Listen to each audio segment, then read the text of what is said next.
स्वागत का जो सिलसिला है ना रुकता नहीं है, इसलिए सभी लोग अपने अपने लिए ताली दीजिए कि आप लोगों ने सही समय पे दर्ज किया। सबका स्वागत होना चाहिए, ये बहुत जरूरी है। और स्वागत आज जो शीशम बंसल ने जो किताब लिखा है उसके लिए आपकी उपस्थिति है, आप लोग साधुवाद है, बधाई के पात्र है। और सबसे पहले मैं तथागत गौतम बुद्ध को वंदन करता हूँ। उसके बाद मैं बड़े भाई जो सभी के मार्गदर्शक है, हमेशा पूरा जीवन त्याग करके समर्पित हो करके राष्ट्र के लिए, समाज के लिए निकले माननीय डॉक्टर इंद्रेश जी भाई साहब के लिए आप लोग क्योंकि पूजा से पूजनीयानंद एतन मंगल, जो पूजनीय लोग हैं उनकी भी पूजा करना एक उत्तम मंगल है, अच्छा कार्य है। दूसरे हमारे हैं डॉक्टर नंद किशोर गर्ग जी, आप सब इनसे परिचित ही हैं, इनके लिए भी जोरदार ताली से स्वागत करेंगे। और आजमगढ़ से साथ में आई है हमारी बहन डॉक्टर शाहीन जाफरी जी, उनके लिए भी जोरदार स्वागत करेंगे। सबको एक महिला को शिक्षा देना बहुत बड़ी बात है, क्योंकि किसी भी समाज की डेवलप है कि नहीं है उसके घर की महिला से आका जाता है कि महिला कितनी शिक्षित है। अगर महिला अच्छी शिक्षित है, अपने बच्चों को अच्छा संस्कार और शिक्षा देगी, इसलिए बहन का भी बहुत बहुत धन्यवाद है। अब मैं आप लोगों के बीच में ओम के बारे में किताब में बंसल ने बहुत सारी चीजें लिख दी हैं और आप पढ़ेंगे भी, अगर आपके हाथ में आएगी तो उसमें कोई दो राय नहीं है।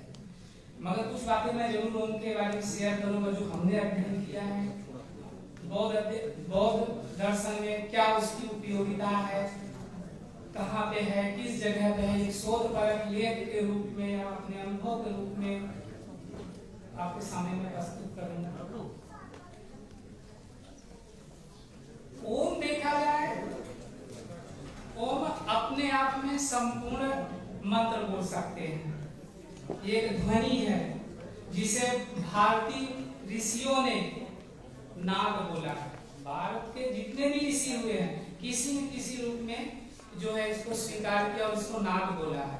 भारत के ही नहीं, जितने भी दर्शन हैं, चाहे क्रिश्चियन हो चाहे इस्लाम हो, किसी ने अमीन बोला है, किसी ने आमीन बोला है, उनकी अपनी भाषा से, उच्चारण से अलग हो सकता है, मगर कहीं न कहीं आपको पूर्ण रूप से देखने, जानने और समझने का अवसर मिलेगा।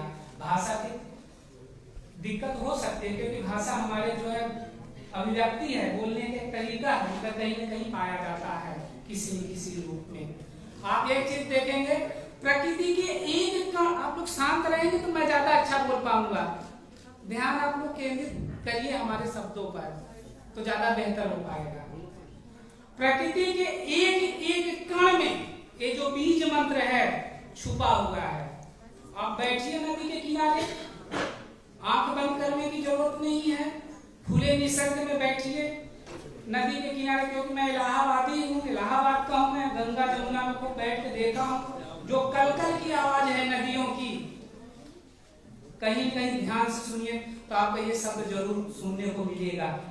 जो लोग सुबह उठते हैं, ध्यान करते हैं, प्रेयर करते हैं, प्रार्थना करते हैं, किसी न किसी रूप में किसी न किसी आराध्य को सूरज निकलता है, उस निसर्ग को जब चिड़िया उठती है, चिड़िया के उठने में जब ची ची चाय चाय की तरह तरह की चिड़ियों की आवाज है, आप ध्यान से सुनो तो आपको कुछ न कुछ मिल जाएगा सुनने को। उनकी भाषा अलग हो सकती है मगर आपको सुनने को जरूर मिलेगा, इसमें कोई दो राय नहीं। बस सुनने की शक्ति आपको होनी चाहिए, बस समझने की शक्ति होनी चाहिए, बस ये आपके निर्भर करता है चीजों को कैसे सुनते हैं, समझते हैं। क्योंकि पूरी निसर्ग में, पूरे ब्रह्मांड में कहीं न कहीं किसी न किसी रूप में आपको मिला है। इसीलिए ओम के बारे में कहा जा सकता है कि आप इसको कहीं बांध करके नहीं रह सकते कि ये हमारा है, ये हमारा है, ये हमारा है। ये पूरे सब का है, पूरे निसर्ग का ओम शब्द है और कहीं न कहीं आपको सुनने को, जानने को मिलेगा। रही बात पाली साहित्य में बौद्ध दर्शन में, जैन में, बौद्ध में, जैन में हमने पढ़ा है एक जगह कि जो है ना पांच चीजों से जो है ओम का जो है मीनिंग लिया गया है। जैसे जो अरहत हो, जैसे ना ओम अरहत, और ये मतलब होता है दुश्मन, हक मतलब जिन्होंने अपने दुश्मनों को मार दिया है। तो इंसान का दुश्मन कौन हो सकता है? उसके लोभ हो सकता है, उसके द्वेष हो सकता है, उसके मोह हो सकता है, जो उसके अंदर कुशल कुरीतियां हैं, वही उसके सबसे बड़े दुश्मन है, जो उसको विकास करने का बाधा पहुंचाता है। ठीक है, तो उस अर्थ में अरहत जो होते हैं एक रूप में दर्शाया गया, दूसरे रूप में अशरीरी, जो शरीर नहीं है ओम का, हाँ, उसके बाद जिनका शरीर नहीं है, उसके बाद अरहत अशरीरी और है। उस वक्त पाली में हमने देखा है खासकर कि आपने सुना होगा कि भगवान बुद्ध ने 40 कर्म स्थान दिए, यानी ध्यान में केंद्र दिए हैं। जिसकी जैसी प्रवृत्ति रही है उसको वैसे दे दे। एक इंसान बहुत क्रोधी है, बात पे गुस्सा करता है, तो उसके लिए ध्यान जो केंद्र है, जो मंत्र है, वो क्या देंगे? द्वेष का मंत्र देंगे, तुम मैत्री करो, संसार की सभी चीजों पे मैत्री करो, कि सभी सुखी हो, निर्दुखी हो, निर्वैरी हो, निर्दोषी हो, संताप मुक्त हो, सभी सुख पूर्वक जीवन यापन करे। वो अंदर से मैत्री करेगा तो उसका द्वेष धीरे धीरे कम हो जाएगा। ये वो है स्थान, एकम स्थान है। तो 10 विकर्ण है, उन 10 प्रकीर्ण है विकर्ण, उन वकीलों में एक जो है स्थान है जो है शब्द का, उनमें से ओम भी हो सकता है, वो कोई भी शब्द हो सकता है, मगर जो है। उसके बाद में एक भिक्षु थे, कहानी भी है, एक भिक्षु थे। वो भिक्षु क्या करते थे? पढ़े लिखे नहीं थे, ज्यादा अनपढ़ थे, और 2 भाई थे। दोनों को भाइयों ने जो है भिक्षु बन गए। बड़ा भाई उनको ताने मारता था कि तुमको कुछ पढ़ना नहीं आता, लिखना नहीं आता था, उनको कोई साथ में ले नहीं जाता था बाहर में। तो बुद्ध को और सोचे कि अपने कपड़े उतार करके गृहस्थ बन जाओ, गृहस्थ में दान पुण्य करके, सुसत्कर्म करके, अच्छे कर्म करके अपने पुण्य का अर्जन करूंगा। तो जैसे ये सोच घर छोड़ने के लिए जाने लगे, बुद्ध जो है टहल रहे थे, घूम रहे थे। बुद्ध ने बुलाया, कहाँ जा रहे हो? जो है महापंथ, चूनपंथ। बोले मैं छोड़ के जा रहा हूँ भगवान। तो बुद्ध बोलते हैं कि रोको, और उन्होंने बुद्ध ने उनको जो है एक अनपढ़ आदमी को मंत्र दिया, जो कुछ भी नहीं जानते थे, गाथा भी नहीं जानते। मंत्र क्या दिया? रजो हरण, रजो हरण। उन्होंने कपड़ा दिया और रजो हरण किया, इसको रात भर घसो। और उस मंत्र से रजो हरण करते करते रात में क्या होगा? इनलाइटमेंट हो गए, अरहत हो गए। तो है सब जगह है। उसके अलावा आप देखते होंगे तिब्बती लोग खासकर जो एक मंत्र होता है ऐसे घुमाते हैं करके, उसमें एक मंत्र हमेशा जाप करते हैं कि ओम मणि पद्मे, ओम मणि पद्मे। और बहुत लोग जाप करते हैं कि ओम मुनि मुनि महामुनि शाक्य मुनि स्वाहा। तो जो ओम मणि पद्मे हम घुमाते हैं और मंत्र का चैंटिंग करते हैं तिब्बती लोग खासकर, तो उसका मीनिंग मैं आपको बताता हूँ। ओम अपने आप में डिक्शनरी में खोजेंगे तो कहीं मिलेगा नहीं, इसका मीनिंग क्या है? नहीं मिलेगा।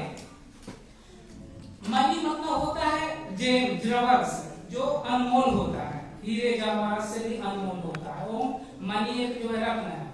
पद्म मतलब होता है कमल।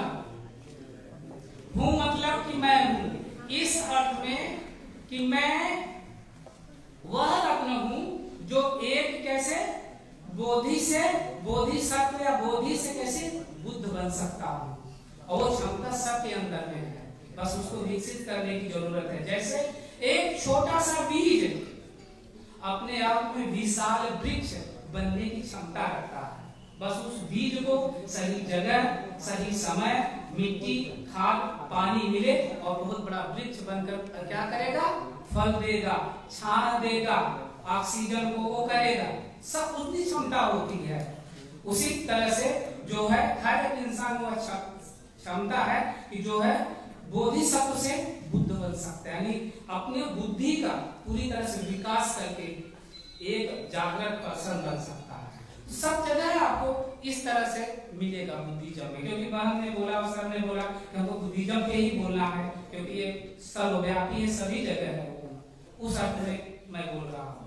और आप देखेंगे कि इतना ही नहीं, जो एस धर्मो सनातनो, जो सनातनी परंपरा है, चाहे बौद्ध हो चाहे जैन हो, जितने भी हैं, यहाँ तक कि गुरुद्वारे जो सिख भाई लोग हैं उनके यहाँ ओम सबसे ज्यादा उपयोग हुआ जाता है। एक जो है प्रभु ओमकार, इस तरह से उच्चारण करते हैं। तो समय अच्छा ठीक है, इस प्रकार इसलिए अपने आप में जानते हैं क्या कुदरत के निसर्ग में सब जगह व्याप्त है और अपने आप में पूर्ण है, संपूर्ण है। इन्हीं शब्दों के साथ आपको मेरा नमो बुद्धाय और आप सभी को